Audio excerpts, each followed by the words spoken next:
बीर बहा दीदी आम चे मेनदा आम चे मेन चुईदा लय में पोस्टर चे मेन चुईदा आम के मेन चुईदा अबो संताल आदिवासी तो बोका चुदा को थे चुना शुधु को आंजम को और को थीर को आवाज बको रखापा आम ओना तो मेन चुईदा नगे मेन चुईदा तो गति को नई बीर बहा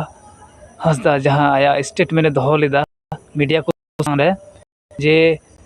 बहा किसकु दो अबो जस्टिस अबो व्यू नाम खातिर ते अबो नुई बन वायरल कर दिया से अबो यूट्यूबर क्रिएटर को अबो मेताबोन कना जे आपे द व्यू खातिर ते आपे वीडियो आपे निजे फायदा लगी नुई बहा किसको पे वायरल कर दिया तो ना वायरल करते अडी बड़ी पे कमी तो उन्हीं मैन चुईदा बीर बहा हंसदा तो गति को नो कि ठीक है मैन चुईदा निम नो तो ठीक तो बाय मैन अबो जुदो बबु रकापा आवाज नित अबो पार चलावा कना से नित जस्ती नाम कदा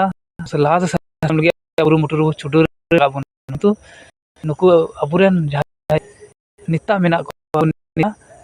नुकु जपित कथा नय उल्टा नित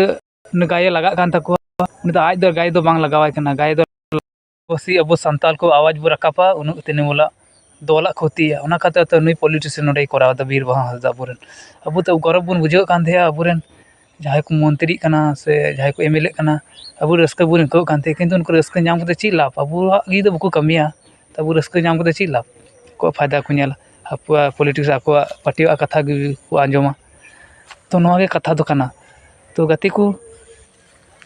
बन बुझाव दाड़ी कना नितारा परिस्थिति ची लका चला कना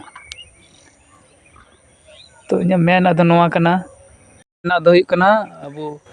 सतर्क थे तबना और जागरूक थे तबना और निजे निजे जहां अबुरेन